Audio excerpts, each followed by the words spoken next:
Yes, I know. We're no water. Where's? All right, you guys are I know, and I didn't bring my water because I knew he was going to have water.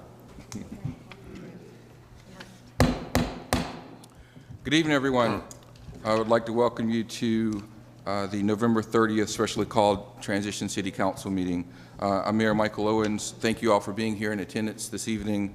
Let's hop right into it, if you don't mind. I'd like to have our clerk call the order. I'll call an order and like the clerk to carry roll call, please. Yes, Mayor Owens. Present. Council Member for District 1, Ron Davis. Present. Council Member for District 2, Dami Oladapo. Present.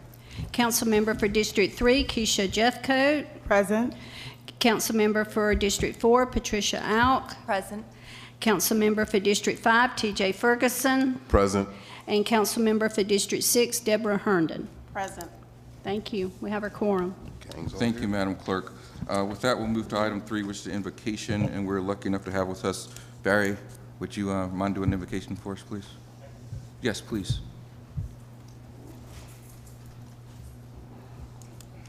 Thank you. Let us pray. Bow our heads. Father God, we give you thanks for this evening. We just ask that your Spirit guide and direct in all things that are said and done in this building. I give you thanks for the servant leadership that is here. Give you thanks for the citizens that have given time to come here tonight to hear what is happening in Mableton. And Father God, we just ask a special blessing on this city, its leaders, and its residents as we embark on this new challenge of being the largest city in Cobb County. And for that, I give you praise, and I praise you in Jesus' name. Everybody said, Amen. Amen. Thank you. Thank you, sir. Deputy McPhee, if you can lead us in the Pledge of Allegiance, if you do not mind. Please stand. I pledge allegiance to the flag of the United States of America and to the republic for which it stands, one nation, under God, indivisible, with liberty and justice for all.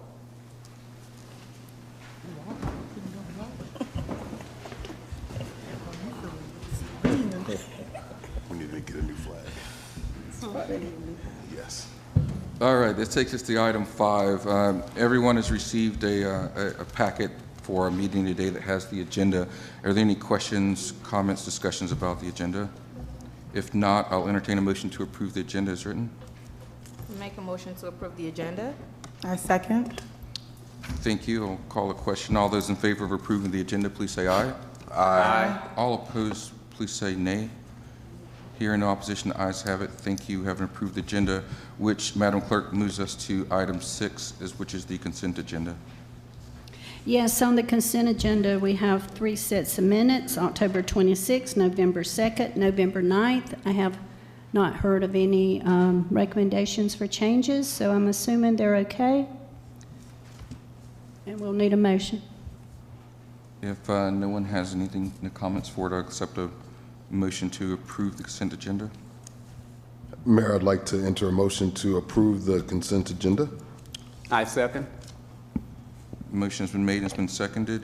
All those in favor of approving the consent agenda, please say aye. Aye. All opposed, say nay. Ayes have it. Thank you. We have approved consent agenda.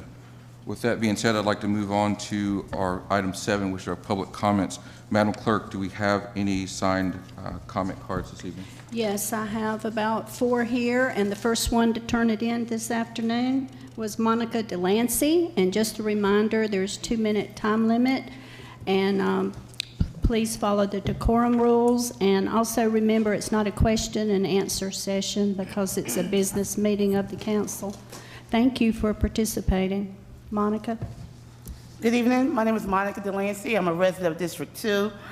First, I would like to ask that each of you take time to visit the 35 apartment complexes that are located in the city of Mableton. Most of the apartments are located in District 2, followed by District 3, having the most District 6, having the most apartments. 20 apartments have more than 30 years on their history being built here in Mableton. I would like for the city council to visit all of the apartment complexes, especially the 11 apartment complexes that are listed on the dangerous dwellings list. Matthew Desmond wrote a book titled Profit by America. And in his book, he stated that developers get more return on their investment in areas where the apartments are older, mostly in black and brown neighborhoods. So with that being said, we need for the Mableton City Council to visit these apartment complexes and find out why these apartment complexes are being bought over and over again. There's one apartment complex that we know of that's been sold more than 5 times in the last 8 years, okay, right here in the city of Mableton. In addition to that, we want you to make an ordinance that when people are being evicted, that they put their personal items in storage, that they do not put their items on the street. We have a record that starting in January, there's gonna be a lot of people being evicted. So you have to get ahead of that. You don't want to see people items on the street because that's a safety hazard. That's a health hazard. In addition to that, we would like for you to review the Cobb County codes that states that when developers or investors or whatever their titles is, they have to make sure that their apartments or rental property is code enforcement approved. So make sure you get that notice. I don't have the exact wording of it, but our District 4 Commissioner, Monique Sheffield, will have that. Make sure you look at that and see how that's in alignment with the city, with Mableton City Council, City of Mableton. Thank you very much. Thank you, Ms. Delancey. The second person to turn a card in did not put their name on it, but they want to speak about the youth and jobs. Could you say your name and district, please? Your name. Yes, I'm Jasmine Luster. Hey, how y'all doing today? I'm a resident of Mableton and a member of We Thrive Association for years now, since my daughter been growing up. After reviewing your plans, I want to remind you to include the youth to be a part of all our plans. Our area has the most children enrolled in Cobb County schools, and most of them are not even going or doing anything to the school. But yet there are still many youth programs not participating. We are working hard to make sure youth have activities, but as you see, the city council need to make sure they're included in the plans. Thank you so much. Thank you. Next we have Michael Murphy of District 4.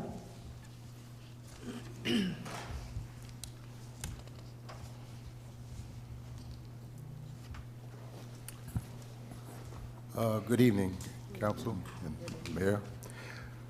Michael Murphy, 5715 Glander Drive in Mapleton. I wanted to express my support for your actions and your vote regarding the entertainment district and the conversion of the hotel over there. I was disappointed in that I felt that when something is dedicated for a specific purpose, that it should be for that purpose. I felt that an area such as Six Flags, that is the largest, busiest tourist attraction in the state, should get the opportunity to develop the area around it as it sees fit. I felt that, I've seen Six Flags left out of the annual report of the Cobb Tourism Board, for example. So it just speaks to the need to address the situation. I was disappointed in the vote because of the Board of Commissioners, because it was unanimous, and I felt that was troubling. And I would simply say, as I'm kind of reminded sometimes when I'm chastised by my wife, when she'll say she's noticing a pattern. And I would remind you that it was the Board of Commissioners that voted to allow subdivisions in the Dobbins area, again, against the recommendations of Dobbins itself and as well as the Cobb Chamber. So I would just simply say, as the late Barrister Johnny Cochran, if something doesn't fit, then don't commit. And I would urge you to steadfast, because I think there will be other challenges up the road. One that I would be remiss if I didn't urge you to, again, keep an eye and get involved with Magnolia Crossing. My interest, as you know, is to make sure we have revenue enhancement opportunity, and that is certainly one that I would not want us to miss out on. Thank you. Thank you.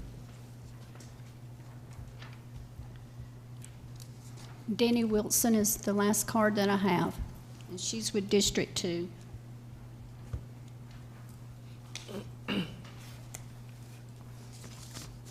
Good evening, Danny Wilson, District 2.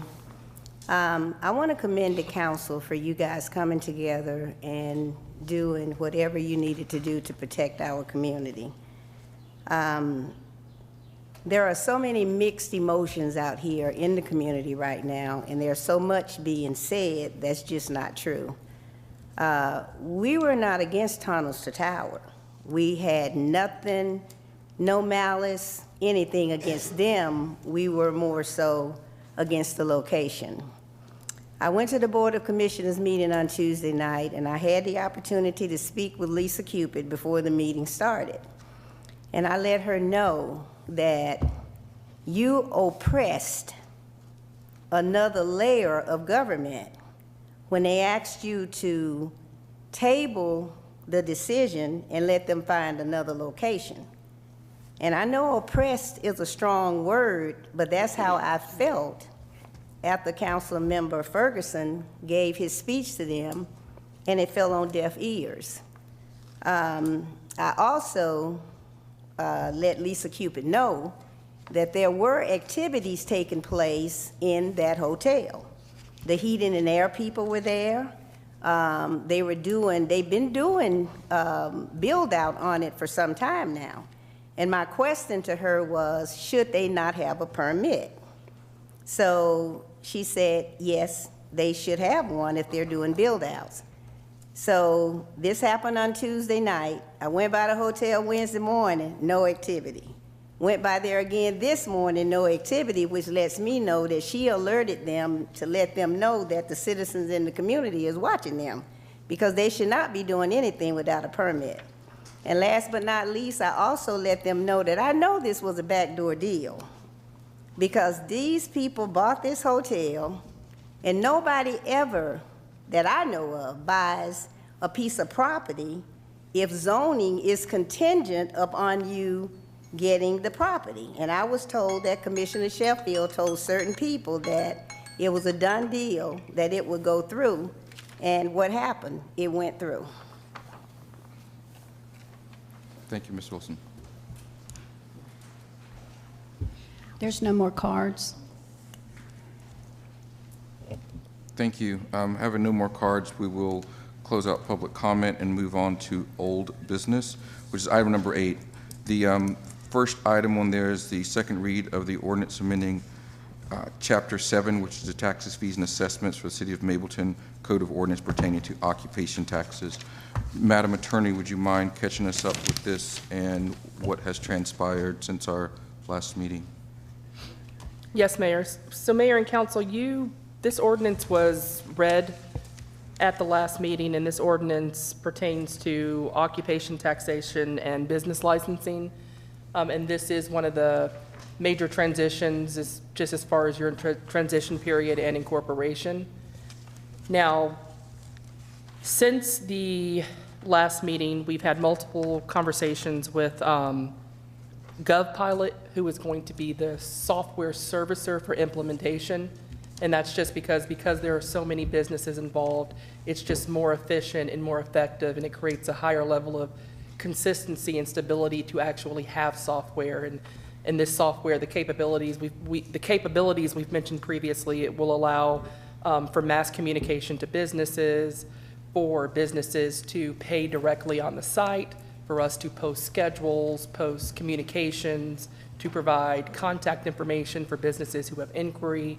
for businesses to go directly to the site to input their data versus having to come to an employee or someone affiliated with the city to input that data. So it just gives a greater level of efficiency to facilitate this transition. And you previously approved, and you gave the mayor the authority to finalize that contract with GovPilot within certain parameters. And within those parameters, we've had multiple really good, successful meetings with GovPilot, because as expected, as with most vendors, or I'm not going to say most, but many vendors, the contract you get, it's a good contract and the numbers are good, but it's very vendor friendly.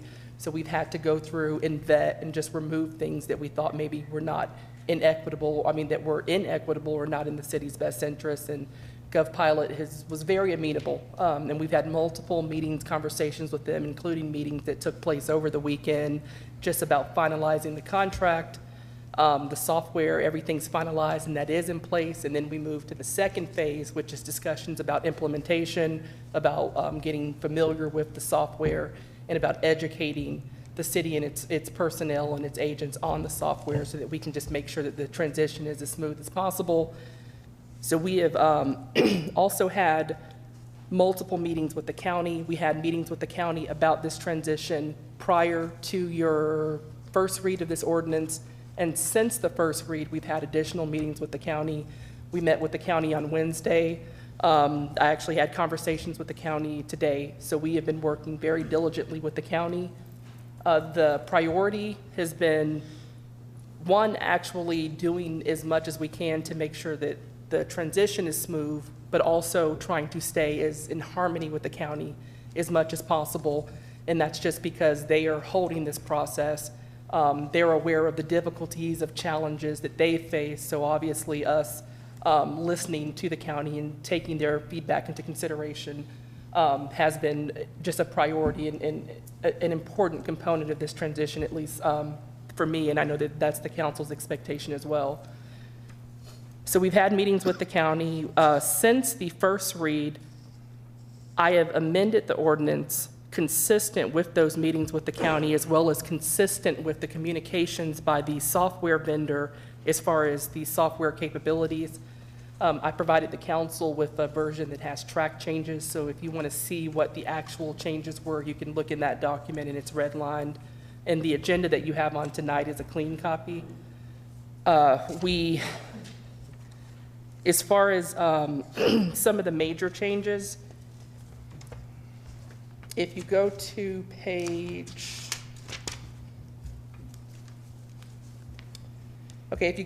13 of this ordinance, it's below section 76123, where it just gives a requirement that you have to have proper zoning to move forward. There used to be a subsection here that dealt with fireworks.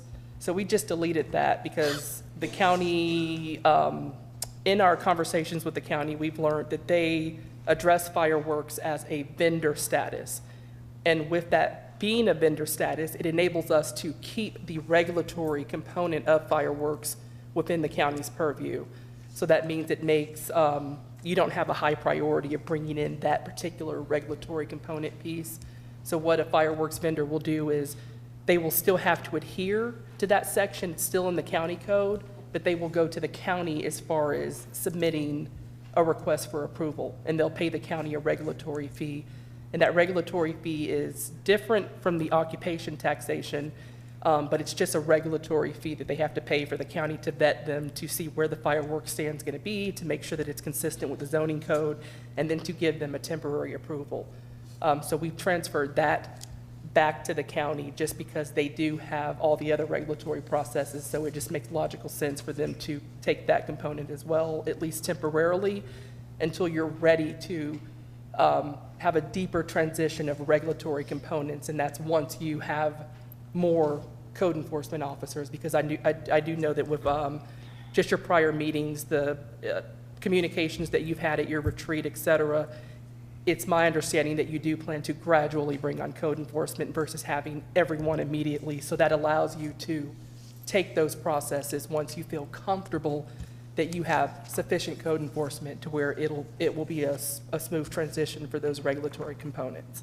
Madam Attorney, do you want to, you touched on the regulatory component. I just want to make sure we're clear when we're talking about business licenses from the unregulated to the regulated, because as we learn how the county issues licenses, they issue a single license, and now but we're not taking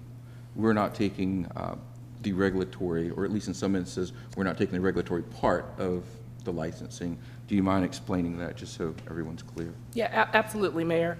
So there are two components to the business license. There's the occupation tax component, and then there's the regulatory component. The county has agreed, and the city has agreed, because the city would have to give the county notice that we are not in agreement and that we plan to take this service from you. And the city has agreed in your notice of intent to the county to leave that regulatory component with the county. And the county is under the mutual understanding that they will keep that regulatory component. And what that regulatory component is that businesses currently, when they apply for their occupation tax certificate, they also pay a second fee that is not the occupation tax fee, but it is a regulatory fee. And it's not all businesses, it's just businesses who meet a special standard that's within the county's code. For example, precious metal dealers, pawn shops, health spas, firework establishments, alcohol establishments, et cetera. So if you meet that threshold, then when you pay your occupation taxation as a business, you also pay that regulatory fee, and they give you a certificate that authorizes you to have the business license as well as engage in that particular regulatory activity. So what will happen now moving forward for those businesses is that they will pay the occupation tax to the city of Mableton, and the city will issue them an occupation tax certificate, but they will still be required to pay the regulatory fee to the county for the ability to engage in that particular occupation, and that's just because it's the nature of the occupation. Like I said, those businesses I just named, adult entertainment, bars and clubs, et cetera. So they do have requirements that are additional to just other standard business requirements. So that's the distinction. We will communicate that to businesses within the confines of this software that allows us to put out this messaging to the businesses, and the county has agreed to the extent that their software has capabilities that they will also communicate this to businesses as well, to let businesses know you go to the city for your occupation tax and you come to us for your regulatory certificate. And as part of our ongoing conversations with the county, which includes this week as well, they actually asked us to specifically put that in the occupation tax ordinance, to have language that just gives additional notice that you were to go directly to the county for the regulatory component and the city for the occupation tax component. Thank you for that. So another major change, basically, and this is actually relevant to what the mayor asked me to just explain. It's Division 2, the special license section, and this is 7621 through 7624. It just enumerates what I just said. So it just says that special business activities require private approval, and it names those businesses that I just articulated including additional businesses.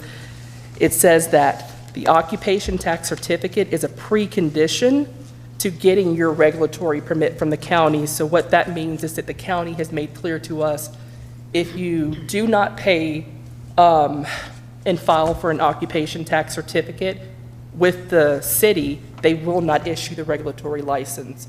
So we have developed a mechanism of communication for them to confirm that businesses will have actually filed for their occupation tax certificate with the city.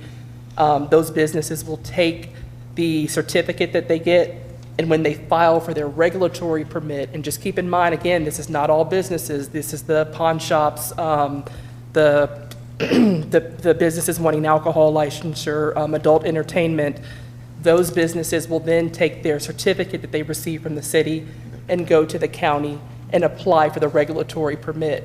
And most of the regulatory application process will consist of just ensuring that you meet minimum safety standards like food handlers. Of course, you have to meet standards, vendors, you have to meet certain standards, people who serve alcohol, you have to meet certain standards, et cetera. So that is basically what that section is. As far as the schedules, so the county has 6 schedules. Those schedules consist of 2 alcohol schedules, a basic regulatory schedule, a professional schedule, and 2 basic occupation tax schedules. So the ones that are relevant to the city of Mableton, of course, the 2 alcohol schedules are not relevant because alcohol permits and alcohol excise taxation will continue to go directly to the county for processing as well as vetting as well as payment. The 2 that are going to be relevant to Mableton will be the occupation tax certificate as well as the schedule as well as the professional schedule. So those are the 2 schedules that we've incorporated into your code until you take on the regulatory component, which will be later in your transition. But for right now, we have those 2 schedules. I know there's, I saw a question earlier today just about the county has actually 2 schedules that are very similar. They're, the distinction, I actually wrote down some of the numbers for the distinction. So for example, their basic occupation tax schedule is divided into Schedule A1 and A2.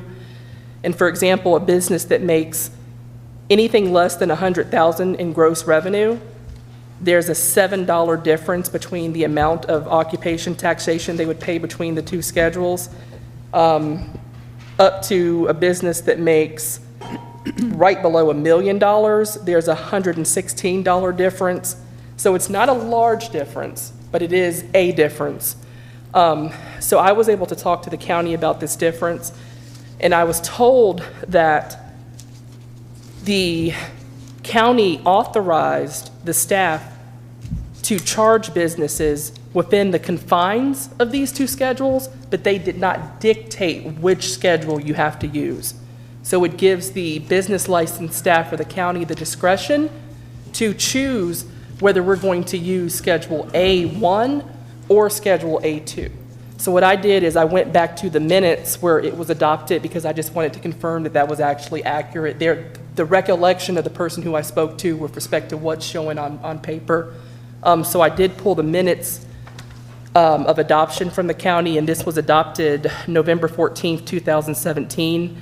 And as the person articulated to me, it is correct. The county approved both schedules, but they did not dictate that you have to charge this business this particular schedule. So essentially the staff within the county's business licensing department have the discretion to choose whether I'm going to make up a business category, let's say spas. They have the discretion to choose whether spas are charged under A1 or A2. Now they can't discriminate between spas. So they can't say, well, spa 1 will be A1 and spa 2 will be A2.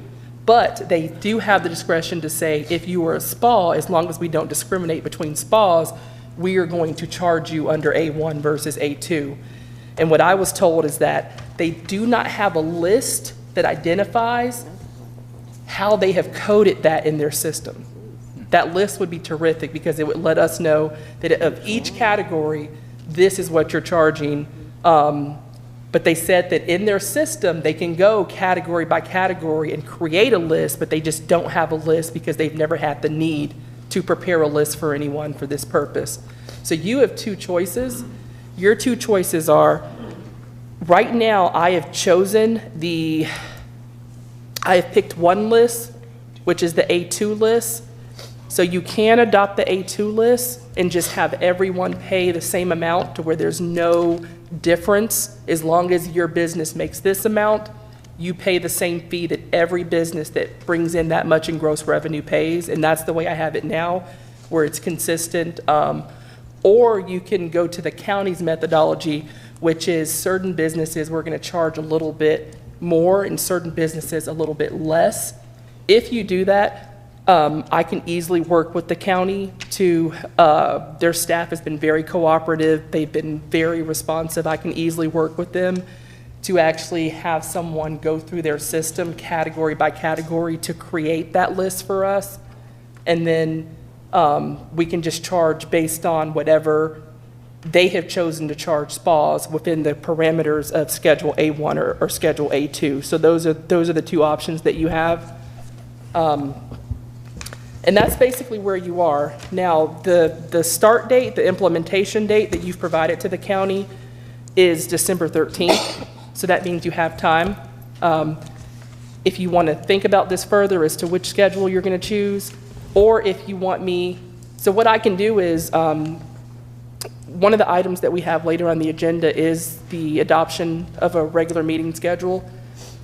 And it's not the adoption of the schedule, but it's just the discussion of a regular meeting schedule. And this is actually one of the things that we discussed right after the retreat in the little chart that was circulated to the council about now that there is at least some level of plateau as far as activity. And when I say plateau, I mean it's still like this, but it's not this. It's not the roller coaster that was essentially your first meeting, because your first meeting you had absolutely nothing. You had no transition team.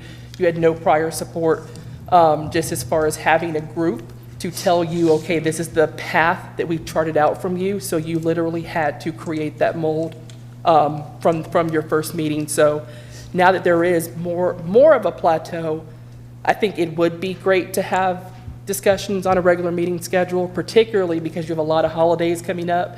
And it may be more difficult, not only for residents, but also for the council members to meet for a special meeting, because people may be out of town for New Year's, for Christmas, et cetera. So if you would like to hold this, have discussion tonight, but hold this to the next meeting, I can at least work with the county to get them to create a chart that would tell you what the distinction would be if you went with what they're using within their coding versus just charging everyone the same rate. But those are your two options. And if you have any questions, I can take any questions. Well, my question would be, why did they have two schedules? But it doesn't seem like even in their minutes, it was very clear as to why. It definitely is not clear in their minutes, because there's absolutely no discussion, there's no reason or rationale, but it appears to me that they just wanted to give staff greater flexibility to be able to potentially charge certain businesses less. Now, like I said, it's not a significant amount less. Like, for example, 100 businesses that bring in 100,000, they're only paying $7 less, but it is something, and it appears that they just wanted to give staff a certain level of discretion versus saying, no, you're going to stick with this particular schedule. Yeah, I don't know that level of monetary, I mean, that's not that much money to begin with, versus having two different schedules. And discretion basically just means that someone gets to make a decision versus having a set amount, right, regardless of the business or regardless of the type of business. If everyone's paying a basic fee based on gross receipts, $5 is $5, whether it comes from a barber shop or a grocery store. So as written, understanding that it's a singular fee structure, I mean, that makes the most sense to me. Again, not having clear understanding as to why Cobb would have two different ones. I firmly believe that everyone in the city, again, based on the amount that they make in gross receipts, you know, there's a flat rate or graduated rate that's based on this that they actually pay. So, I mean, free to open for discussion for everyone else, but as it's currently written, obviously it makes the most sense to me. Yeah, I agree. I mean, I don't want any level of guesstimations in the process. I think the easiest way to do it is, as you stated, to have a single schedule, and this is what it is. You know, if you make over 100, you know, if you make under 100, this is what you're going to pay, that sort of thing. It doesn't make sense to me to have multiple schedules. And I couldn't understand that as I was reading through what the county did in that ordinance. When they passed that, I still can't understand why they did it.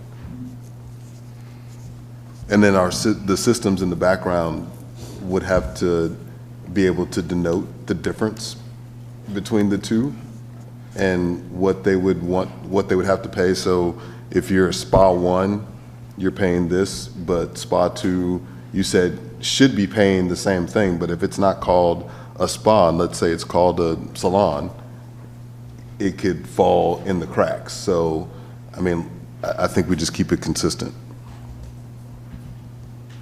Yeah, I don't know why different types of companies would pay different amounts based on the same amount of gross revenue. Right.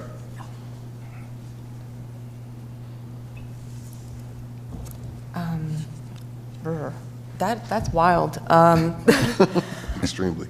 Gosh, I understand having a single schedule. That makes sense. I would kind of like to have it consistent to what was comparable to not whatever the amount is. Have it in a single schedule. Don't have two schedules, but just know what those are, because I think almost all of us made a promise of same taxes, better service. So by adopting the new one, the schedule that we did, it's the higher one of the two. So I don't know how many people would be paying a higher amount, and it does get incrementally more high with each tier. Like it is only $7 at the bottom tier, but it does get pretty significant. Well, no, it's still something, up at the 20 million. It's $528 difference. So it gets even larger. I understand what you're saying, though. It does seem small potatoes when you're thinking of the scale of, but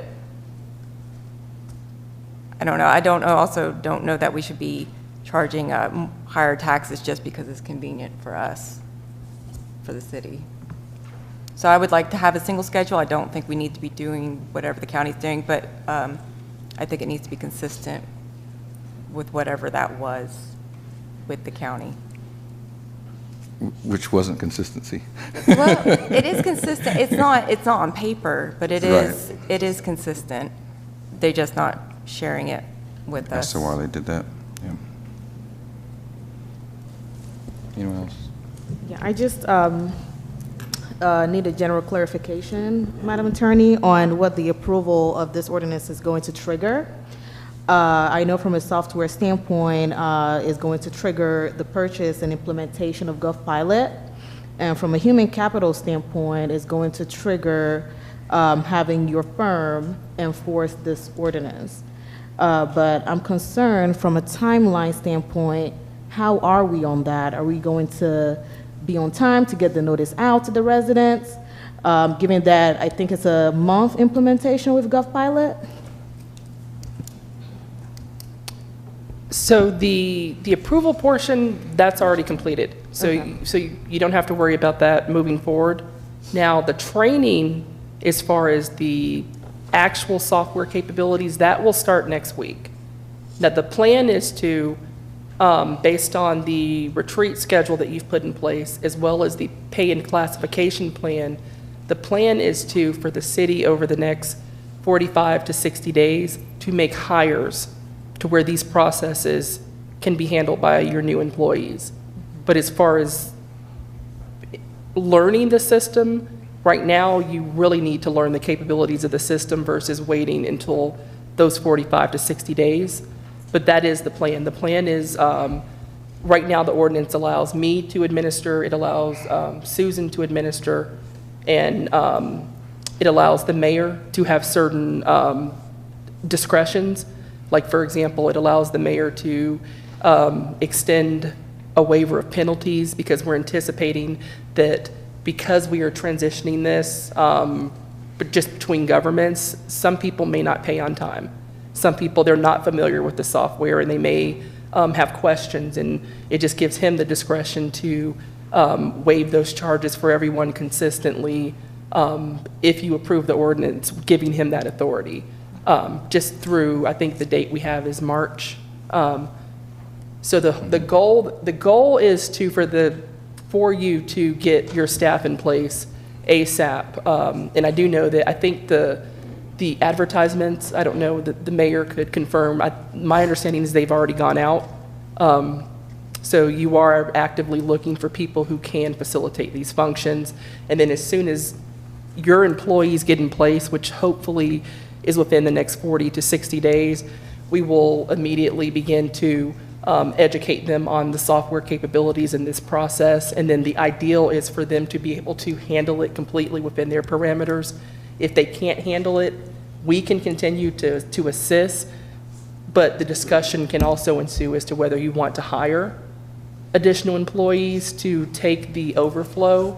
But based on the conversation so far, I do think that your initial preliminary classification plan, which employee hiring plan, which is on the table for tonight, I do think based on our conversations with this software vendor, I do think they will be able to handle this software. So at what point during the implementation is the notice going to go out to businesses in Mableton? So the county is giving us emails, they're pulling it together, and we should have emails literally tomorrow. Monday, Tuesday. They have told us that they're working diligently. They gave us an update, I believe, yesterday, just saying, look, our people are putting this together, because they have, when you register with the county, you have to give a contact email, so they have this information. It's just making sure that they give us all businesses so that there's no gap in notification.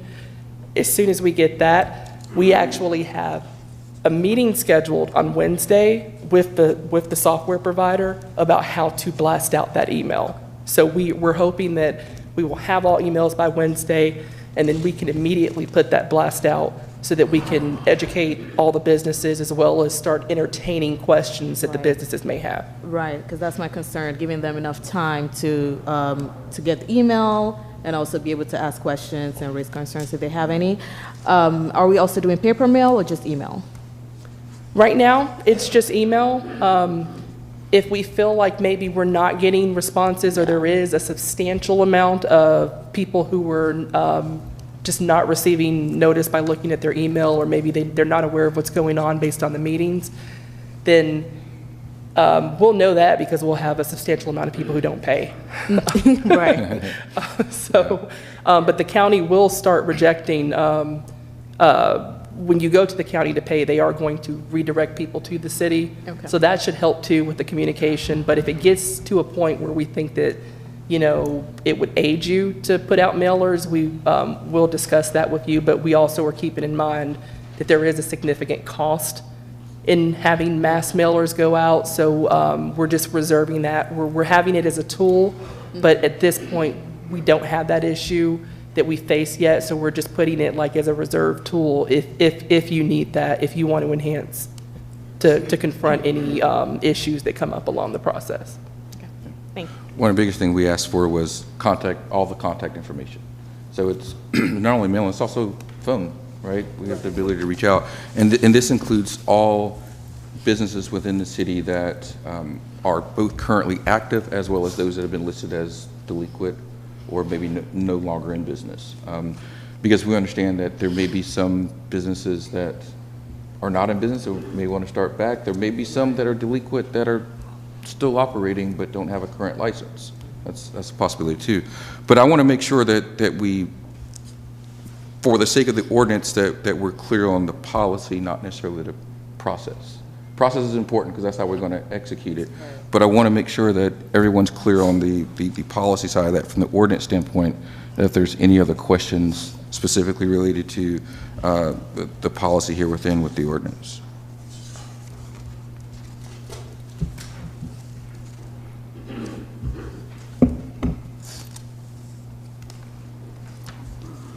Yep. And there's a section 7.632 on page 15, that clearly states that attorneys are not required to register. That's always a conversation. I just want to bring it up just again for clarity's sake. That's Division 3. So, Madam Attorney, do you want to take a second? We talked about Division 2, Division 2, but Division 3 specifically talks about attorneys. And since you are an attorney, I figured maybe you can speak to this one. Yeah, absolutely, Mayor. And as you would expect, there's historically been a lot of litigation on occupation taxation as it deals with attorneys. And that's just because it's fairly easy for us to file suit, especially when it's an issue that involves like to litigate. something that impacts the attorney. We don't have to go out and, spend money on a retainer for something or at least most attorneys would feel comfortable filing this on their behalf. And a significant number of attorneys have filed suit over the last 20 years in Georgia history. So what has happened with respect to attorneys in particular is that litigation has carved a niche for attorneys. So I didn't touch the attorney section. I just took the attorney section as in place by Cobb, and I have transferred it here because I am not aware of any significant issues that attorneys have had with Cobb's language on this. And I think your safest route is I have confidence that the county has carefully crafted this to where it is consistent with what state standards are with respect to that niche that has been crafted for attorneys and certain other professionals. So we have just taken, because they have not had a history of issues with this, we have just taken their language, put it in here, and adopted the schedule that they have adopted with respect to attorneys and certain other professionals. Thank you. So to that point, 7631B specifically speaks to persons practicing law in the city but not maintaining an office in the city. So my only question is, there's no mention about persons practicing law in the city and maintaining an office in the city. And just trying to see if that was a reason that was left off.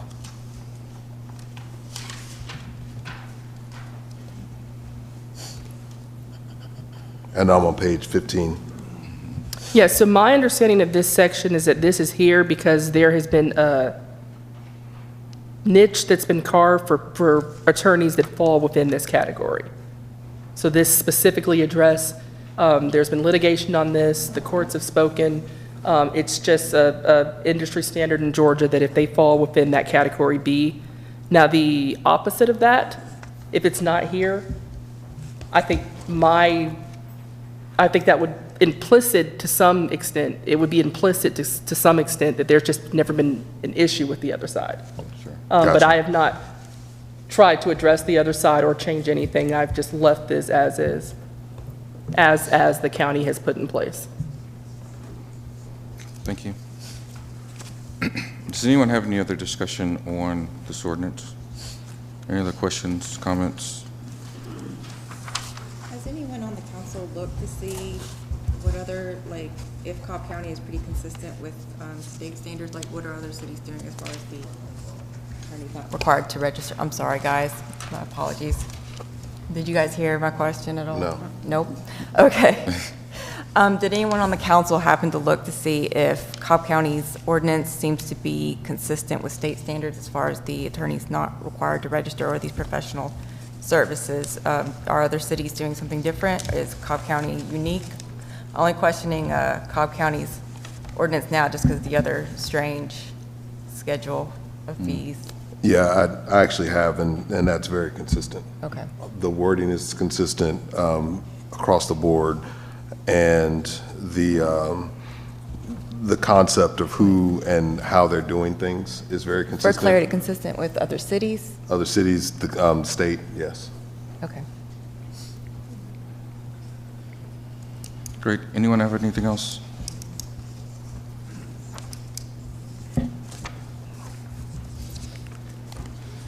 If there's no other discussion on this, I would actually like to entertain a motion for us to move forward and approve this ordinance amending Chapter 7 pertaining to occupational taxes. Can we have a little bit more discussion? Go right Okay. ahead. Sure. Is this going to hold up anything if we were to like table it for our next meeting, just kind of look at the other schedule or maybe some of the questions we had? Is that going to hold up something? Does this need to be approved tonight? Madam Attorney, do you want to weigh in on that? Yeah, so my opinion on that is that while it does need to be approved ASAP, just because you have a date looming, to your direct question, would it prejudice us? I don't think so. And that is because that is assuming that you are able to adopt this before the 13th, because if you do not adopt this before the 13th, it will substantially prejudice you. But as long as you commit to coming back in, and that's just because you have put processes in place that are relying on the city moving forward with the path that you've been on. But if you are confident, that you can get back and adopt this by December 13th, then I do not think it would substantially prejudice you to defer this. And that's what I was going to say, like, tonight, no. If we get, Well, I mean, a 2 realistic weeks, timeline, yes. like, are we going to be able to meet before December 13th? Well, that's, um, that's where, depending on what's coming next, we wouldn't want to be under the gun to try to do so and then have problems with executing with the county what we need to.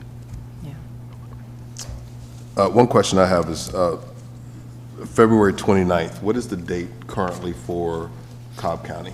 Do we know? The late fee date? I'm looking at 76314, page 21, number 3, section 3. The mayor shall be authorized to waive city late fees and penalties through February 29th. And my only question is, what is the date for Cobb County today? Well, Cobb County has numerous dates, and one of those dates is you have to register by December 31st. So this would give the mayor the flexibility to not have any business penalized who does not register with the city or renew with the city by that date. So they would be able to continue to rely upon their Cobb permit, but as long as they were to register within the parameters, which right now is set as March 1st, then they wouldn't receive a late fee or any type penalty. Okay. Yeah, I just wanted to make sure that was understood and loud and clear. Thank you. I have a quick question. Going back to that section on page 15, dealing with the occupational tax for attorneys, the prior paragraph says, and I'm just trying to make sure I'm understanding, it says that all persons, including professional corporations engaged in the practice of law in the city, are hereby required to pay the amount now or hereafter fixed as the occupation tax thereon. So is that, we just had the discussion saying that attorneys don't have to pay occupational tax, and then TJ just, Mr. Ferguson, just mentioned about in-city versus out-of-city. So is this portion of the ordinance saying that there's an occupational tax for lawyers in the city, or is that, or am I misreading that? So there's two components. There's the registration component, and then there's the taxation component. So they do not have to register, but they do have to pay the occupation tax. And then they would pay the occupation tax consistent with your Schedule H, which is also the county Schedule H, because I've just simply transferred the county Schedule H with no amendment. Okay.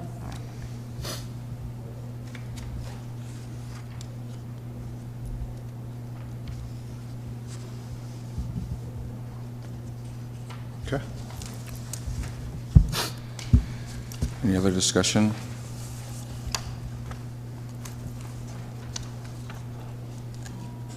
Hearing no other discussion, I will again entertain a motion for us to move forward with the adoption of the ordinance amending Chapter 7 for occupation taxes. I'm going to make a motion to adopt this ordinance amending Chapter 7 pertaining to occupation and taxes. I second. Thank you. Having the motion been moved and seconded, I'd like to call for a vote. All those in favor of approving the ordinance amending Chapter 7 for taxes, fees, and assessments in the City of Mableton Code of Ordinances pertaining to occupational taxes, please say aye. Aye. All opposed, please say nay. Nay, I just want more discussion on it, but it doesn't matter. Okay. Having one nay, the ayes carry. Madam Clerk, please note that Councilwoman Auk was the sole nay vote. That then moves us. Madam? Before the clerk records, can I just advise you just of a procedural? Yeah. Okay. And I hope that the council will not take this the wrong way, but Councilwoman Ock, if you, procedurally, if you vote in favor and you're on the prevailing side, you can have a motion to reconsider next meeting. If you vote against this meeting, then you wouldn't be able to reconsider, do your motion to reconsider under Robert's rules. So it might. I would like to change my vote to yay, if that's permitted. Because I do know that you've had limited Robert's rules. It is permanent. You know, you have had briefing on it, but I just wanted to make sure she was aware that her voting against would limit her ability at the next meeting to have the council reconsider the item. Thank you, Attorney. Yeah, no problem. So what did she say? I think she wants to change her vote in favor. Yes. So it has been recorded. Is that correct? It's all yays. Thank you, yes. Thank you. With that being said, we'll move to item 8B, which is the ordinance adopting a transitional spending plan. This spending plan has been in the works for a little over 30 days now. We have had several different phases of it, from starting with the presentation about what we have year-to-date brought in as far as revenue, and then what was spent. As a recap, that was approximately $1.4 million of revenue coming in, which is closer to about 1.57 million now.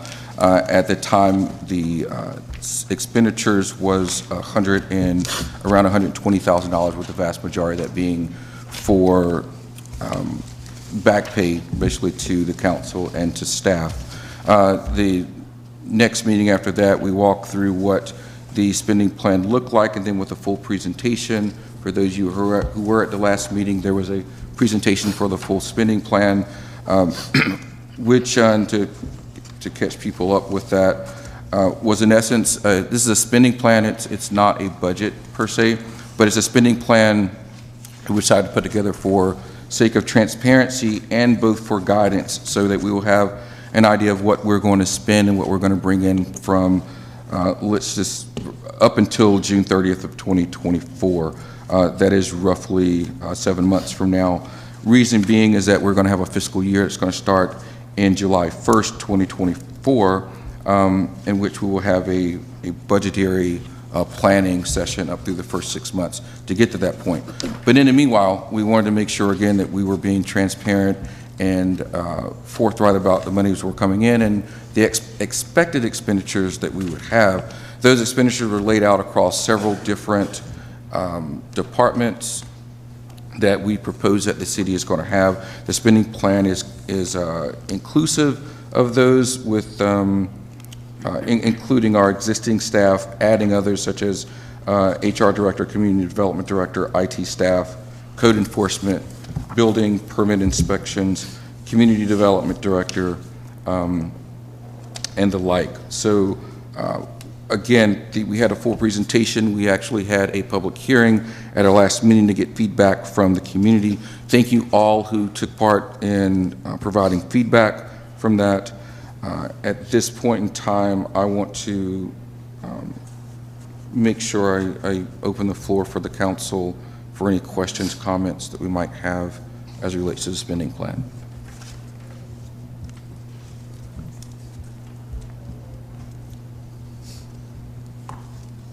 Okay, well, I actually have a few questions. I've had a number of constituents reach out to me with some concern about the spending plan.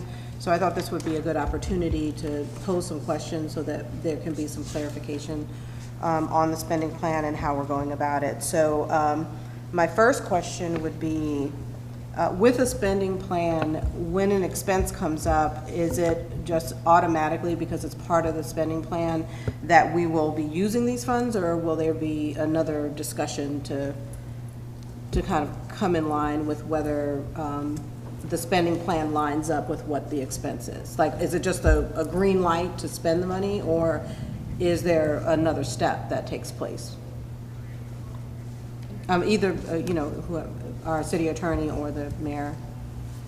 Okay, so as written, the way this would work, you have provided parameters for spending. So I'm just going to make up a category. Let's just say there's a parameter, there's a line item for furniture. And that line item is up to $100,000. And I'm just making that up. I'm not saying it's in here, but just to illustrate. So that means that if you adopt this spending plan, that means that furniture within that line item cannot exceed, and that line item could be for overall for the city, it could be for council offices, city manager office, human resource office, whatever amounts you have put in here, it would mean that it cannot exceed that amount for anything. However, if it's under that amount, then you have to go to subsection B that is on this chart. So that is on this resolution. So subsection B, which is the authorization, has two components. The first component is it says that the mayor, as long as it is within the range that you have approved, the mayor can authorize expenditures up to $5,000. And that would include if just basic needs, like if you need, I always use toilet paper, so I'll use toilet paper. You don't have to go to the council to ask permission to buy toilet paper, and that's toilet paper up to something that is $5,000. So in the near future, you are looking at a temporary headquarters until you make a firm decision as to what your permanent base will be. So that would give him the authorization within $5,000 per transaction to be able to make those purchases under that amount, at or under that amount, without having to go to the council for permission. If it is over $5,000, the only way the mayor would be able to authorize it is if you have previously authorized it. Like, for example, you have previously authorized legal services, litigation services, city clerk services, finance services, expenditures for training, you owe GMA a certain of the Georgia Municipal Association certain funds. Those funds will exceed $5,000, some of them. However, to the extent those funds have been previously authorized by you and they don't go over the amounts that you have put in here, then the mayor would not need to come to you. But if you have not previously authorized that service or that expenditure, then the mayor, and it's over $5,000, then he would have to come to you, and that would be any, like, obviously, when you enter into a lease, that's going to be over $5,000. If just any purchase that hasn't been previously approved by you, or any service that hasn't been previously approved, he would have to come to you for permission for that service. Okay.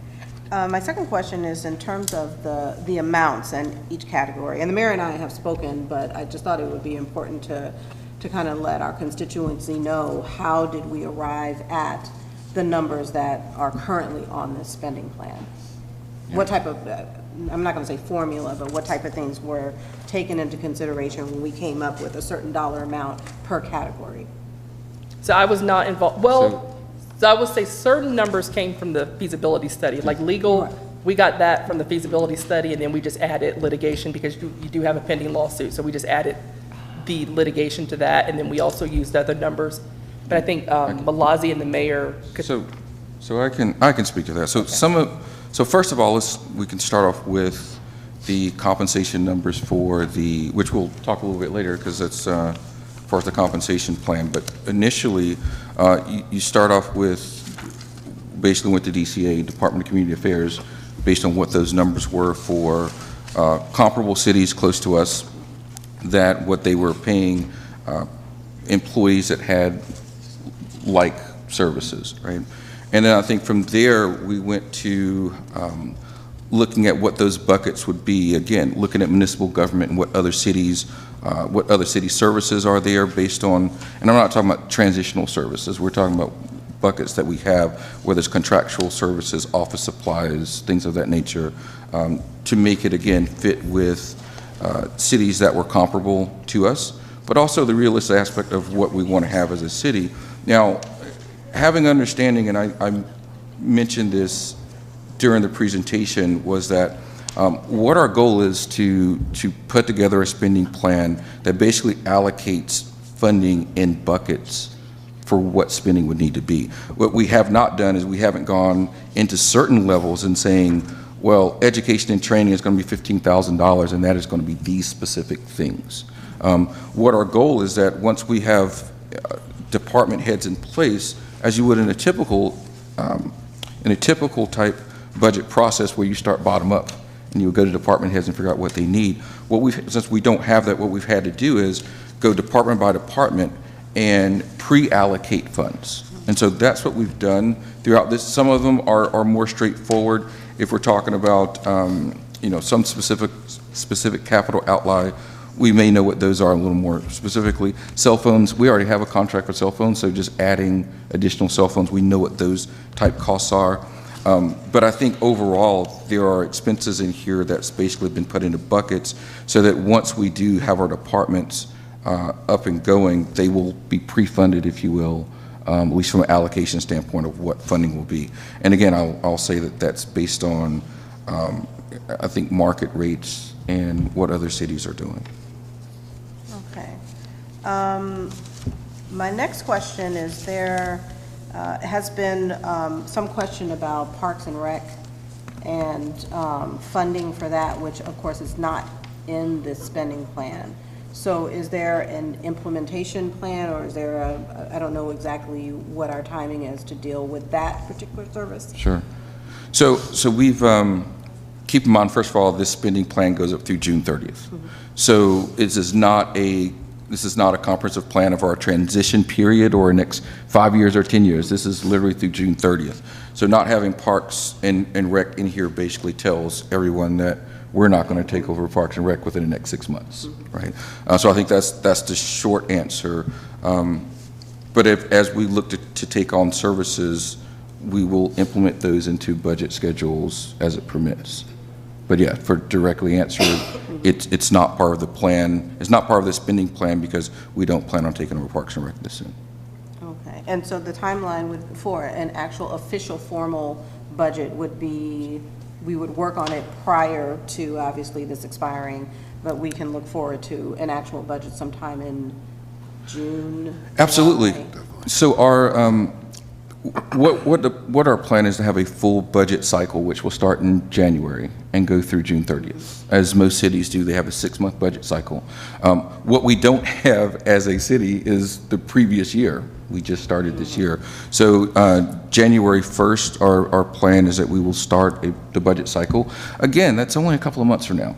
Some of these departments still will not be up and running then.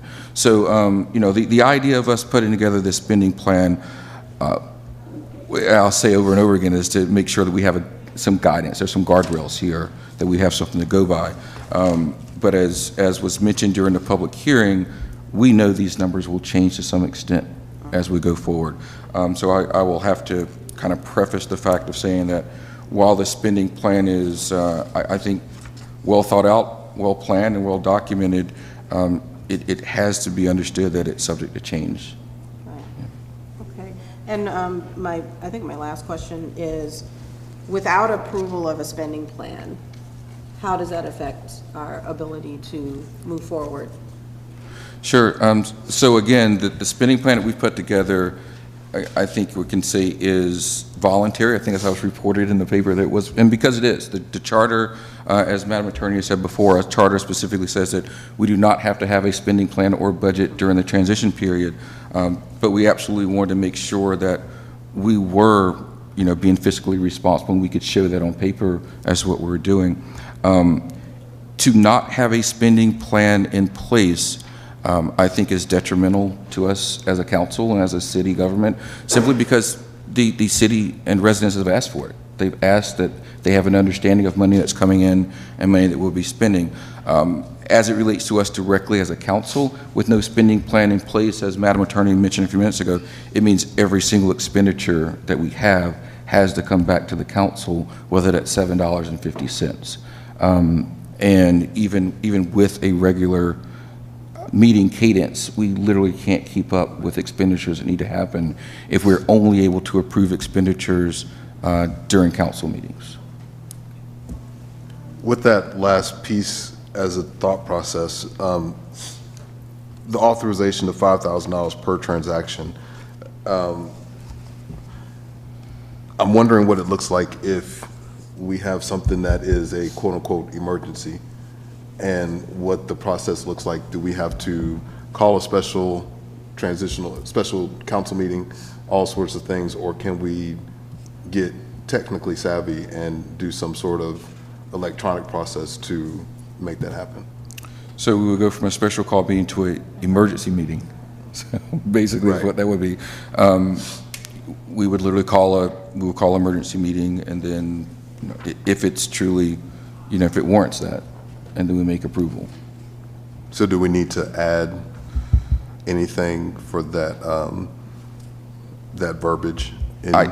I don't think that we do, Madam Attorney. If we're calling an emergency meeting, I mean, if we have an expenditure that needs to be addressed immediately, and again, to go beyond a special meeting, we call an emergency meeting. Yeah, under state law as well as your charter, you can call an emergency meeting at your discretion, and the notice requirements are actually lifted when there's an emergency and you need to attend to something immediately. I mean, it's typical for cities to have an emergency threshold in their procurement policies, but since you don't have a procurement policy yet, I did not put that in here. But if you want to put an emergency threshold, you can put that in here, like for any state or federal declared emergency, the mayor would be authorized to expend up to X amount, or you can just make it to where you will convene on an emergency basis and deal with it case by case. Okay. I mean, it's a good point. A break the glass type scenario. Right. Yeah, I love everything about the spending plan. I just wonder if we need that provision included, and especially things that have been quote-unquote emergencies over the course of my 20 years here in Mableton. If there's an issue and we can't all of a sudden call a meeting to expend $5,001, then we're going to be in a situation. So you would have, my recommendation would be to listen to other council feedback if there's additional feedback on that issue, and then the maker of the motion can say, I move that we approve subject to adding an emergency provision that allows the mayor to make expenditures up to X amount in the case of a state or federal emergency. Thank you. Other discussion? It really depends if that motion was made or not. No, it's not. I mean, he can make it when there's time, but there's other discussion that can happen in the interim. I think there's other discussion before there's a motion. I guess the spending plan covers the duration from the time we approve it up until June, which that duration is a short amount of time. So if you are asking for additional funds for the mayor in excess of the 5K that's already given, what is that dollar amount that you're, so that we can have conversations around what that looks like? I'd just like to add to that too, because in the name of prudence, I think when it comes to emergencies, I don't know how many people were here in 2009 when we had the flood. So, and I was definitely here, and you know, it's going to be hard to gauge a certain threshold because we don't know what kind of emergency. An emergency can be anything. I mean, as far as we know, it could be actually be an earthquake, and I would hate to be limited to a threshold of, let's say, $10,000, and the city suffered an earthquake. So we need to. I just ask that we exercise some not only caution but wisdom if we're going to do this, because there is absolutely no way we can say, and forgive me if I sound a bit, I don't say reckless, but just being prudent, we really need to consider when we talk about having a threshold what that's going to be. A tornado, for instance. There was a tornado right up the street from my house.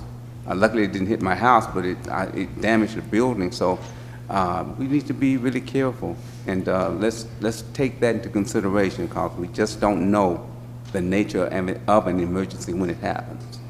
So I apologize. I probably opened Pandora's box with this question. Let's also be thoughtful that this is between now and June 30th. first of all. And we still rely on the county for a lot of the services that we're kind of talking about. So I really think that this would be hell would have to rain down on earth. And we now have to take care of it for this to be enacted, in my opinion. Well, he mentioned a tornado and earthquake. Yeah, but I don't do anything with the tornado or earthquake. I mean, that's still things that are handled by the county. So we still have that to lean on. I'm more concerned about things like, there's we got a building. We have, we need to purchase some furniture. And then all of a sudden, wood went up. So it's now no longer $5,000, it's now $5,001. And we need to, and we need to act on it now. That's more so my concern versus a tornado that comes and hits and tears up somebody's property, because we don't have to fix that right now. Mayor, Okay. the earlier draft of this document, did we at some point have some funding allocated to miscellaneous expenses? I think, yes. We did? Yes. Yeah. And why did we take that out? Yes. We took that out because there were people questioning what we might spend miscellaneous funds on. Okay, I think that would have solved TJ's question.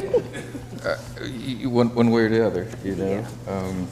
Well, I don't think it really will address his question, or his issue, actually, because this is dealing with emergency funds, not allocation of funds. This is emergency funds. Right. Honestly, I'm under the thought of, we call emergency meeting, we get authorization Yeah. for what we need to get authorization. Yeah, because when it comes to allocating miscellaneous funds, we can't possibly account for every single thing that every department in here would need. True. So it may be a lot of meetings that we'll have to do to approve funding over $5,000 for each of the departments. I agree. Yeah, so I agree. something And- to consider there. And again, I just think that we passed this with the understanding that we put section 4 that says, if there's a necessity for an emergency, that we will call an emergency meeting to get that done. And I think it's implied. Go ahead, sorry. I think it's implied, but it's good to have it in the ordinance so that everybody knows that we're following law when we do what we're going to do. Okay, that's fine. Okay, make a note of that. For the resolution, for the motion. Yeah. Okay. Any other discussion on the spending plan?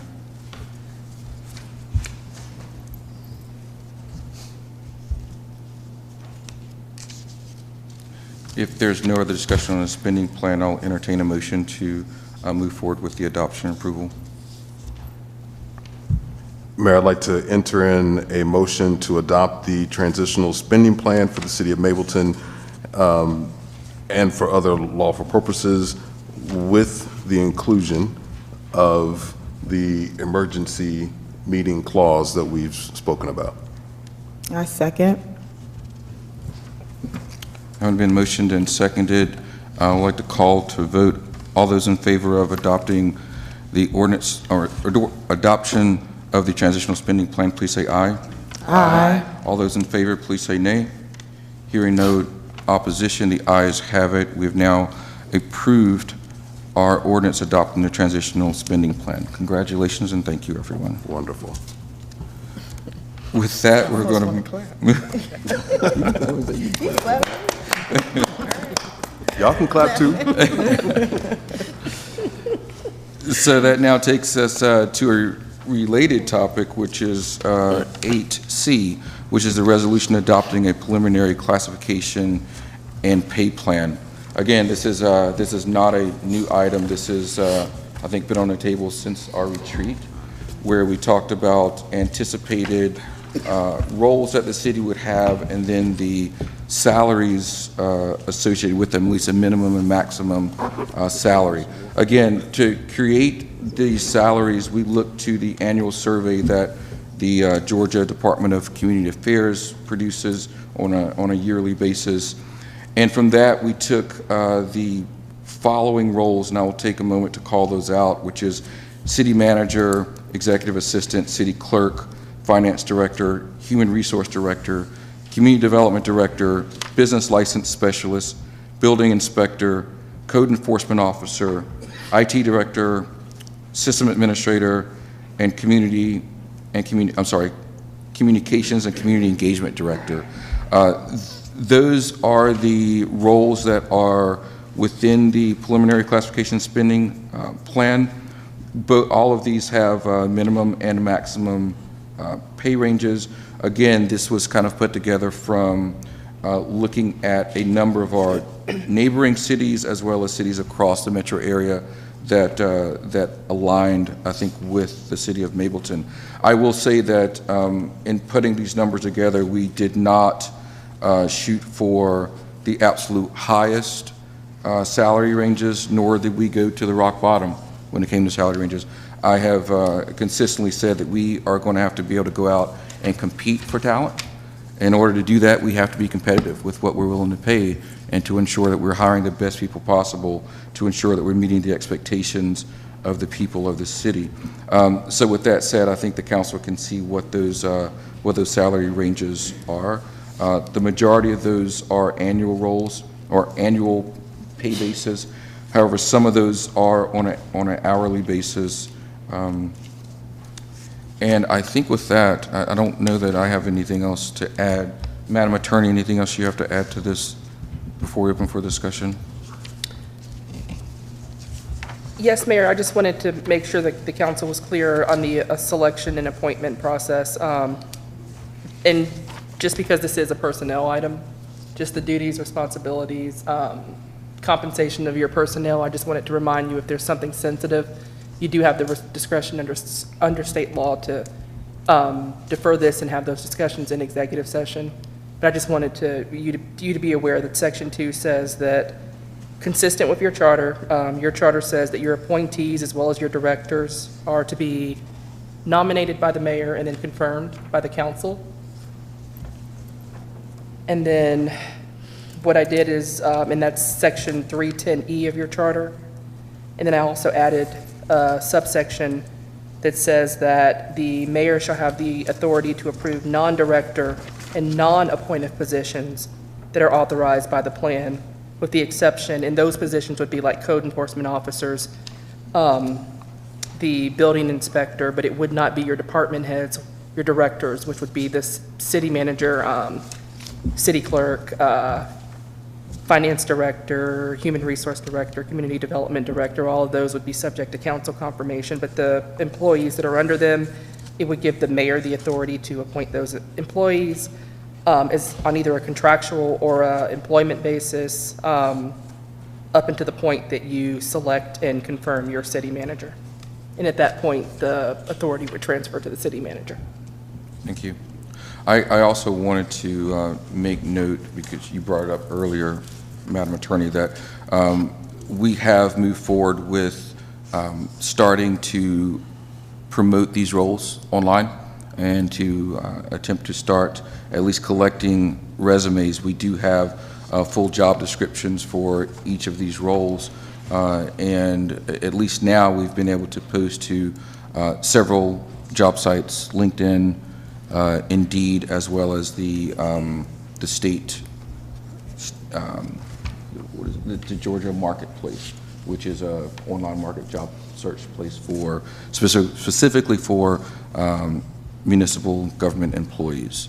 So, however, we were cognizant in those job descriptions where there is no specific pay. We have an idea what that will be, but until this pay schedule is approved, those jobs are out there with a contingent pay amount. So I just wanted to make it clear that we have actually put them out and started collecting resumes, and we will continue to do so until we are in a position to hire. Are you saying that all of these? We have started. We haven't started. We've started. We have not placed all of them out there yet. Okay. Part of what we have not done is putting all of them out there. There could be a cost associated with it, and as you go through, we have not had any approval of spending. Therefore, we're limited to free posting. So there's been no promotions or, no job ads ran of that sort. There's simply postings on these sites, which we can do for free. Do we have a timeline? I know we have to approve everything, but when do you anticipate actual postings of all of the positions? So when we have approval, and part of that is to be able to move forward with the spending plan, which we have now. So there's some funds authorized through HR for advertising. So we could use some of those funds to actually be able to post multiple jobs out there and be able to go forward. I mean, you guys know, just like everyone else, you post the jobs and you go through a process, right? Actually, my assistant Lily has been assisting in posting these, and we've already started receiving some significant responses. But then it becomes a job of sifting through all of those and starting to do that initial work. But our goal right now is just to put it out there into the ether, if you will, that we are hiring. At least we're collecting resumes. We're on our way towards hiring. Mayor, are we hiring outside help to help us with the interviews and just ask the right questions? Good question. So at this point, we are not. We've talked about and looked at some opportunities with that. Right now, I think the biggest thing is to get this approved and then be able to make that initial push out there. As we look at the volume of folks that come, I mean, We might need help. we'll reserve further conversation on that. But I mean, you put job applications out there, lots of people apply. A lot of people apply. But it doesn't always take an HR expert to determine if some people are qualified or not. True. At least at a high level. I'll leave that alone. You have any other questions? No, I just want to make sure we hire and retain the best talent for the job and provide great services to the citizens. So that's a huge concern for me, to be able to ask the right questions for those departments that we're not very familiar with, Indeed. so to speak.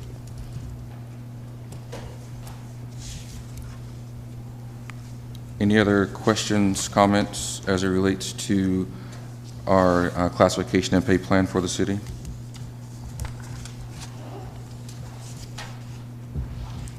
All right, hearing no other comments, I would like to entertain a motion to be able to approve our classification and pay plan.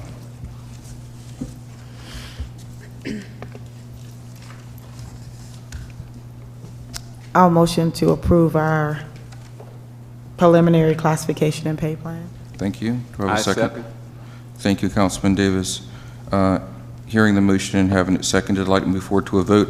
All those in favor of adopting a preliminary classification and payment plan, please say aye. Aye. All opposed, say nay. Hearing no opposition, the ayes have it. We have now adopted preliminary classification and payment plan. Thank you all. Let's get started. All right, that's awesome. Thank you all. I do appreciate moving through these pretty heavy matters and taking time to ask the questions necessary, both from members of the council as well as for constituents that have filtered some of those questions through. So thank you all. This now takes us to item number 9, which is discussion. So we do have one item for discussion that we wanted to bring up, which is about regular meeting schedule. This is something that has come up since the very beginning of our incorporation of the city. And as Madam Attorney mentioned before, we wanted to put it on the calendar for at least to have a discussion, because as we start to move into 2024, we all think it's important to have regular meeting schedules. So ourselves, first of all, so we can start to work to some schedule that makes sense, but also largely for the constituents, or as people of the city, to know exactly when, if not where we're meeting, but to know exactly when we're meeting and have the regular cadence and regular schedule to solve one of the major issues that people have is about they want to be able to come to our meetings, they want to be able to participate, but they need to know where they are. So I think as most people know, most regular meeting schedules for municipalities in the state of Georgia usually meet every 2 weeks, every other week. We have been meeting primarily on Thursdays, but I know people, sometimes we've met on Wednesdays. And then the people that can't make it on Thursdays, wonder why we're not having it on Wednesdays, and people want it on Wednesdays, wonder why we can't have it on Thursdays. But I think it's prudent for us to at least talk about having a regular meeting schedule as we go forward, and what that regular meeting schedule should look like, if it should be every other week. And we can talk through specific days if you want. Happy to bring that up.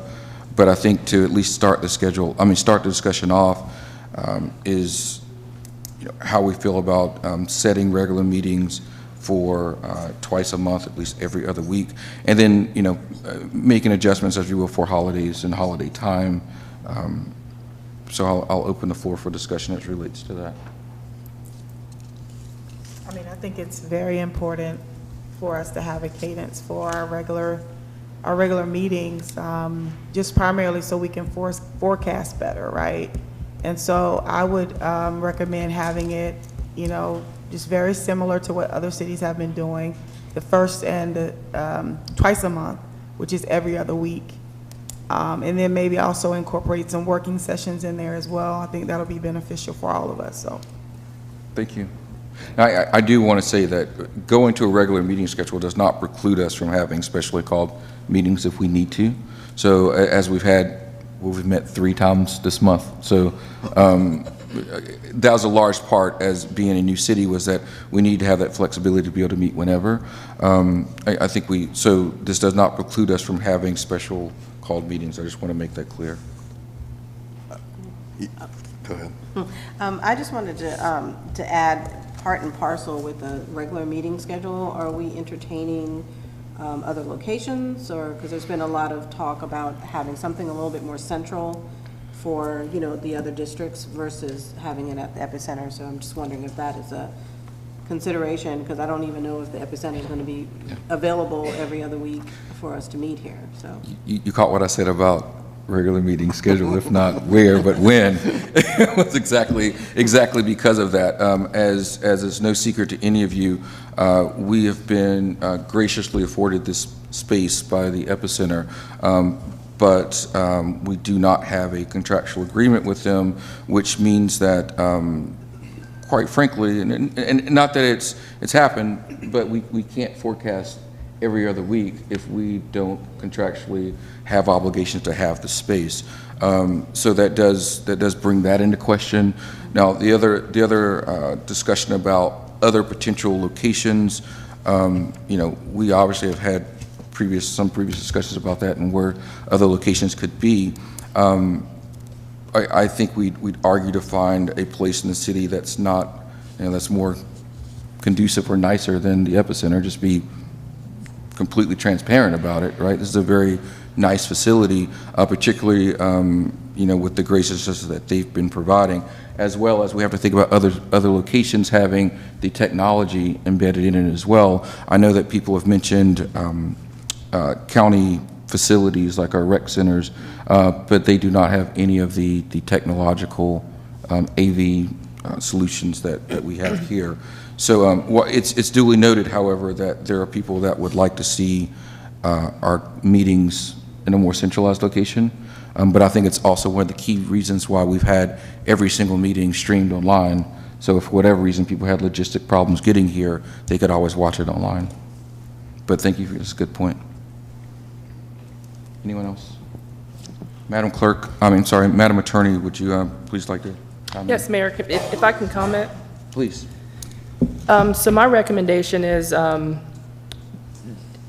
don't think you're in a position to make the regular schedule tonight, and that's just because obviously whatever dates you propose, you would have to confirm with the epicenter first as far as availability.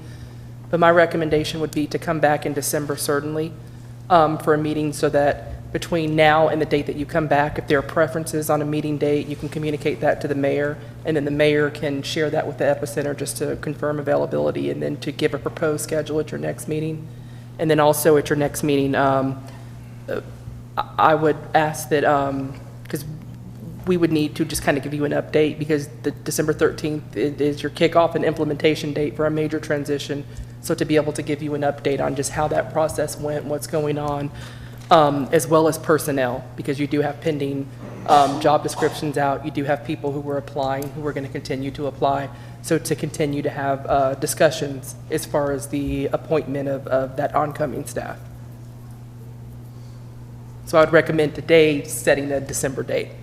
Of course, subject and tentative. I don't know if we have the means tonight to confirm with the Epicenter if that date would work. We don't? We don't. Okay, well, just giving the mayor maybe 2 or 3 dates in priority so that he can confirm that. And you can authorize him tonight, us tonight, to set the meeting for that date, and that would give the public a level of advance notice that these are the dates that you can anticipate, subject to confirmation with the facility, that we will meet again in December. In actuality, if we're looking at meeting prior to the 13th. That's next week. Yeah. Well, I think you can meet after the 13th now, because the prior to the 13th was, you know. Right, since we got. Yeah, since you've approved it. The plan approved. Unless you want to call a special meeting, Correct. like if there's something that you want to reconsider or readjust or correct. change. You're right. I think it probably would be more helpful to meet after the implementation, so we can just tell you, update you. And you can also meet before, but I would definitely also meet afterwards, so we can kind of tell you and update you on how that implementation process went. No, you're correct. I was thinking back to the ordinance. Okay. I mean, I'm all about, hey, let's do something cool. And Mableton Mondays really sounds good to me. So since every church has something on Thursday, let's do it on Monday. And if you have a case of the Mondays, maybe we'll make you happy here. Mayor and council, Susan just actually communicated something to me too. Do you want to? Well, we're in the process of trying to seek quotes for benefits, and one of our companies, which is GMA, has said that we need to give them a notice by December 13th. That is true. If we go with GMA. That's true. Well, that sounds like that special meeting that's coming up. Yeah. That's what that sounds like to me. But yes, thank you for that. Knew there was another constraint we have for the 13th, okay?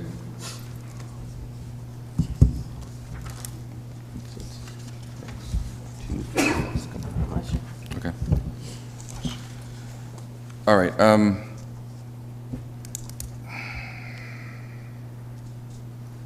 Are you proposing a meeting Monday? I mean, we need to throw around some dates and see Can I do this? Can I ask that we table this now, because we have to go into executive session? Yep. And there's going to be items, I think, that we're going to discuss in executive session that may have an impact on what we decide to do for our next meeting date, actually. Is everyone okay with that? Agreed. Okay. All right, anything else on that discussion? All right, if not, I'd like to go ahead and move us to item 10, which is, Madam Attorney, any comments that you have to close us out? No comments, Mayor. Thank you. Madam Clerk, comments for you? No comments. Thank you. We'll move to the City Council. Councilman Davis, any comments, sir? Quickly, just, again, it's always good to see the participation of the citizenry, always. The only other thing I want to say is that as we move forward, well, we have the Christmas season coming up.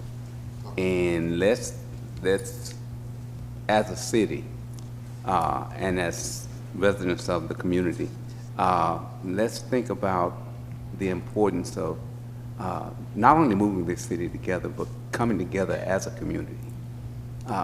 It's real important. This is, we say this, say things like, this is the holiday season, whatever, but, and I just say that from just my old home training, that it is really important that we just stand in unity as a community and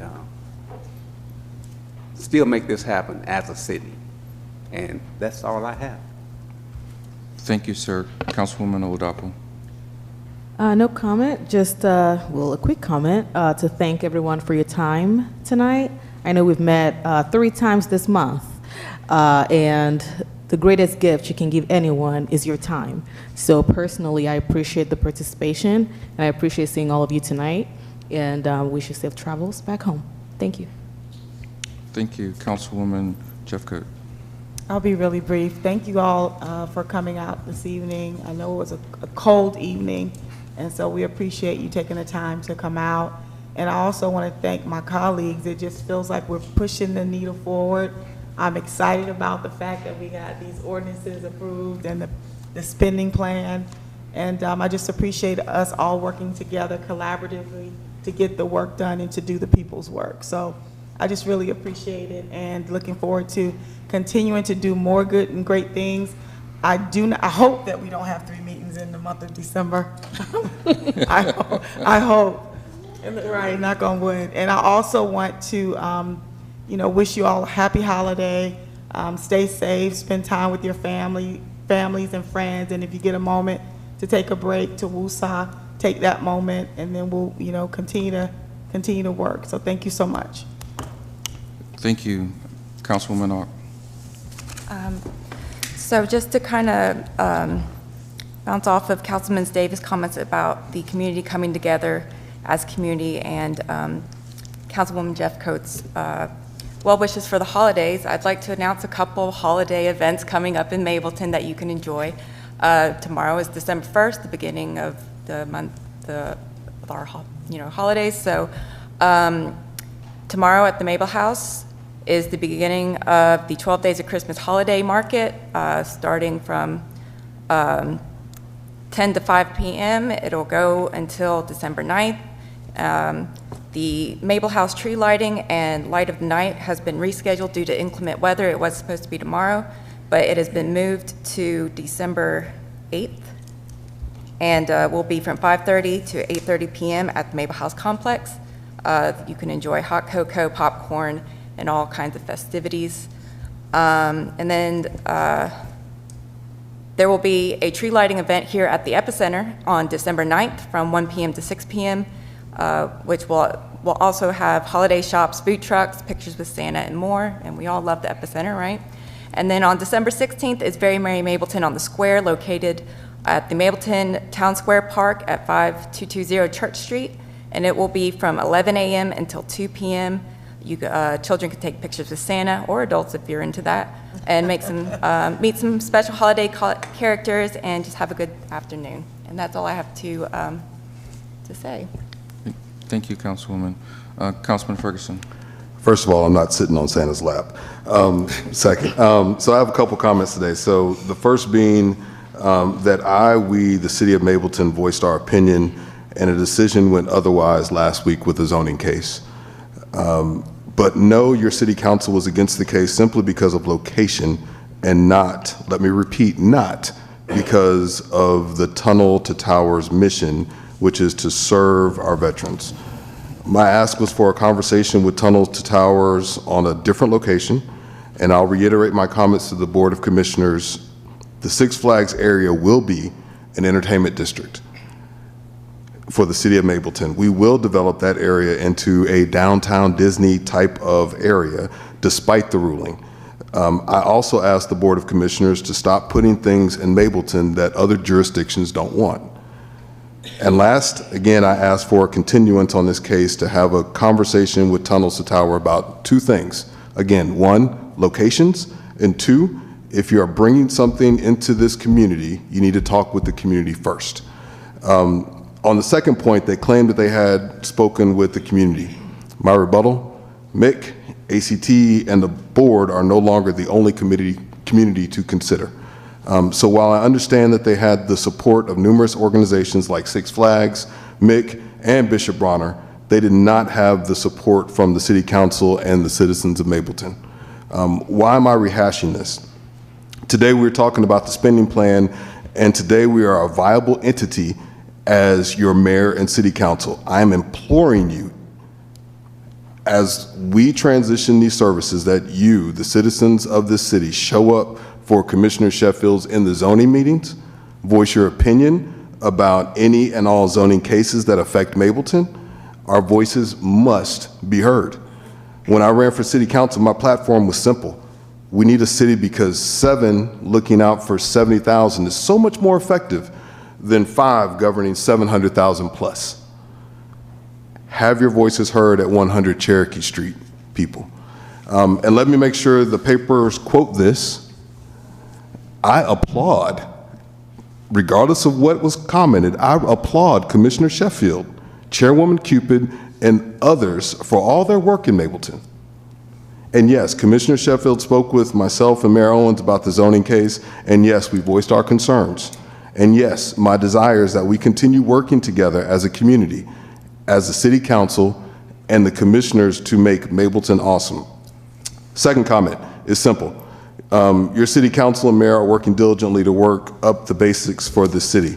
But as I stated in our last meeting, we still need your help. It's simply not enough for you to come in these meetings and voice your opinion. Let me tell you that how this stuff works. Before we get in here, we know the items on the agenda and have some level of conversation with each other concerning the items on the agenda.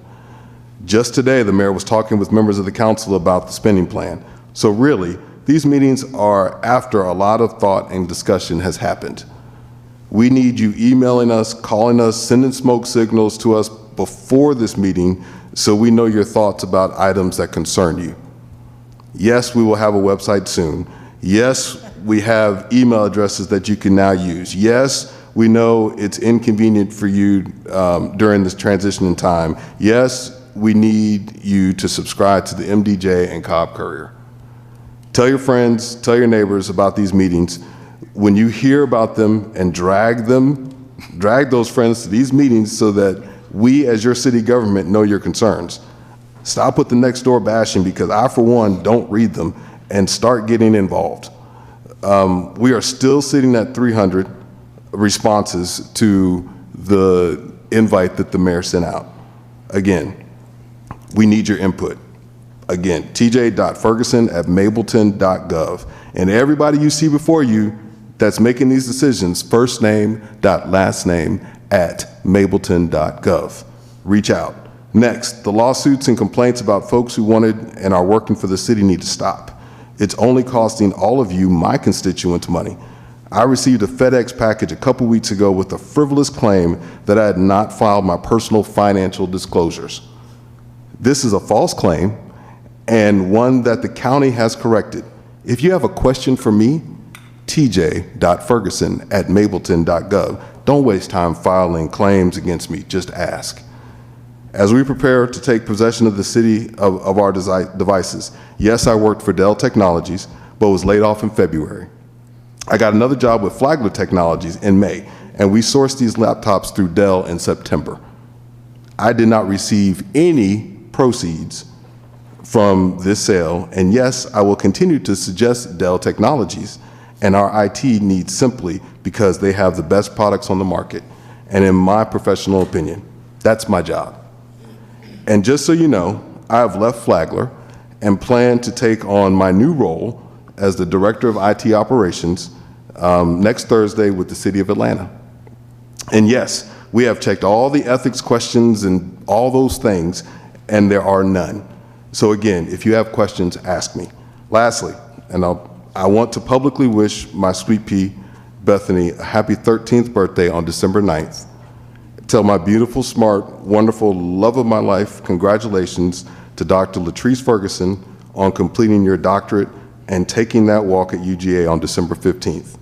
And wish my neighbors in the city of Mableton a happy Hanukkah, Merry Christmas, Happy Kwanzaa, and Happy New Year. Thank you. Thank you, sir. I don't know what to congratulate you on first. Like, congratulations. I think I'm going to let Councilwoman. that, yeah, I'm going to let that one ride and just say thank you for everyone being here. No other comment from me. Oh, man. So I think I'll keep it rather brief as well. We'll all sound brief now, but so as usual, thank you all for coming. Councilman Ferguson did touch on something that I know has been talked about a lot, which was that it was mentioned during our public comment as well about the tunnels for towers and the veterans permanent housing. Not a day goes by now that I don't get someone that reaches out and talks about that, and it is, I view it as somewhat unfortunate because members of the council and myself were pretty clear about what our thoughts on it. We've spoken with many people throughout the community in conjunction with Chairwoman Lisa Cupid. Actually had a community meeting, heard from many of you about what your thoughts were, and the vote obviously was unanimously towards approving this. And myself, as a third-generation Marine Corps veteran, with 2 other veterans on this council, I think we do speak with non-biased when it comes to veterans and our unwavering support for veterans. So know that, as Councilman Ferguson said, it was never about not supporting veterans or supporting the veterans' effort. We had people at the community meeting that spoke who, such as myself, has long lineage of military service in their family, that spoke up in opposition of this solely because of the location, not because of being able to provide veterans housing and services. What this tells us is that we need to get to the business of moving on and becoming a city. There's reasons that we wanted to become a city, those of us advocated for it, and there were times such as this. We want to have the opportunity to chart our own destiny, to ensure that we're able to directly reach out to people as the most local form of government and ensure that your wants, wishes, and concerns are heard and acted upon. I don't think that's what took place with this vote on the zoning case. However, as I've told them, welcome to Mableton. And I can say that, you know, I will be there hand in hand as a veteran to ensure that everything that they've said that they're going to do, that they live up to it, and that we do everything that we can as we move forward with evaluating the Mableton, or shall we say the Six Flags Entertainment District that we want to see, that we take that into account, that we will have permanent veteran housing in that space, at least for the approval time that the Board of Commissioners were given. I have had conversations with David Zellner, the president of Six Flags. I have made it clear about what our position is, what we'd like to do. I've spoken with ACT, with Mick, with many others about what this entertainment district would look like. As many of you know, nothing of this sort in development happens overnight. But we also know that a lot of this area has needed a lot of help for a long time. I would simply say that now that the city's here, we have an opportunity to not only shine a spotlight on it, but to actually get our hands dirty and get busy doing the work with a lot of you to come together at the table to make this, you know, this vision actually take place and happen. So, you know, and that's obviously not just for Six Flags. I don't want to harp on one zoning case, because this is really about every zoning case that has to do with the city of Mableton. And so as we continue to work through these city council meetings, as we do the necessary work of passing resolutions and ordinances, every one of those gets us one step closer to be able to transition these, you know, 4 larger services that people talk about, which, you know, zoning and planning is actually one of those.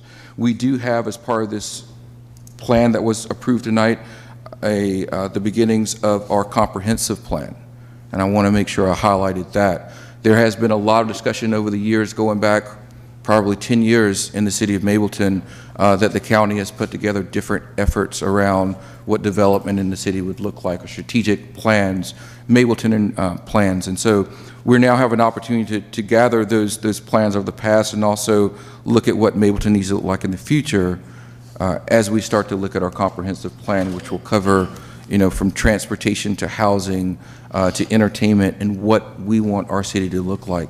I'll dovetail that directly into the discussion around our commissions, our boards, and our authorities, because again, this is going to be where you have the opportunity to directly sit on boards that will help guide and steer the direction of a lot of these things. So I will put that back out again, that link that I will share on our social media outlets, to make sure that people have an opportunity to sign up for those. Those people who already do have that link, it has not changed. Share with your neighbors, your families, your friends that live in Mableton, because as we near the first of the year, we want to kick this off, and that's going to mean members of the council talking to you more about who's going to serve in these different capacities. So I think I want to leave with that one specific acknowledgement. I do want to acknowledge the fact that my mother, Claudette Owens, is in the audience, and my cousin, Diane. who normally has not had an opportunity to attend because they're with my kids while we're actually here. So, so thank you, Mom and Diane, for coming to see us in action. So with that said, I would like to close this out simply by saying thank you all for coming. I do appreciate it again. With that, I'd like to entertain a motion to move into executive session for litigation, real estate, personnel, and miscellaneous. I'll make the motion to go into executive session for litigation, personnel, and Real estate. real estate. Miscellaneous. And miscellaneous. No, no miscellaneous. We can't do that. A second? Thank you. All those in favor of going into executive session, please say aye. Aye. All opposed, say nay. Hear no opposition, the ayes have it. At this point in time, we will move into executive session. Thank you all for attending. If you don't stay throughout our executive session period, have a safe travels home and be on the lookout for our next meeting. Thank you.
Thank you, everyone, for staying while we were in executive session. At this point, I'd like to entertain a motion to take us out of executive session. I make a motion to end executive session expeditiously. I second. Thank you. Having the motion being made and seconded, all in favor of ending executive session, say aye. Aye. All opposed, say nay. Hearing no opposition, ayes have it. We've now exited executive session. With that being said, I don't think we have any other items on the agenda left to cover. So with that, I would, nothing else? The December 11th? Do we want to, okay. So, yeah, okay, so I would like to entertain a motion that we have our next meeting on December 11th at, yeah, on December 11th. Leave it at that.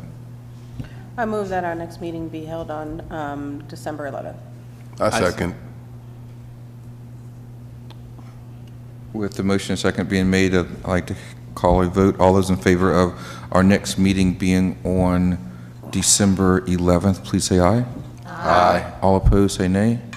No opposition, ayes have it. Our next meeting will be on December 11th. Will be communicated accordingly as necessary.